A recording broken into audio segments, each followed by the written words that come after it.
గంటా గారు కూడా ఆయన శాసనసభ్యత్వానికి రాజీనామా చేశారు. అంటే తెలుగుదేశం పార్టీలో ఈ ప్లాంట్ కోసం అనుక్షణం తప్పించే వాళ్ళు ఉన్నారు.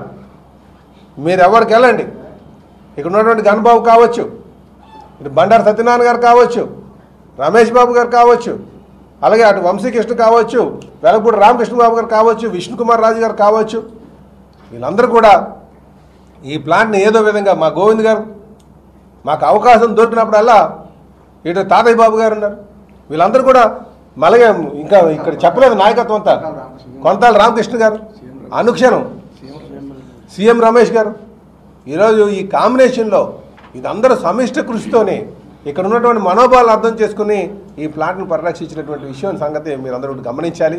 కనుక నేను అందరికీ కూడా ఈరోజు చెప్తున్నాను, ఈరోజు నిన్న మొన్న ఆ స్టేట్మెంట్లు ఇస్తున్నారు.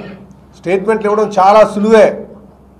ఏం చేశారు చెప్పండి, ప్లాంట్కి ముందు ఇంత డబ్బులు సరిపోదు, అక్కడ అంత డబ్బులు అని చెప్తున్నారు. ఈ డబ్బులు దేనికోసం ఉపయోగిస్తారని చెప్తున్నారు.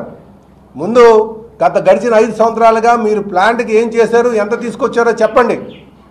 మీ నాయకుడు ఏమైనా వచ్చాడా?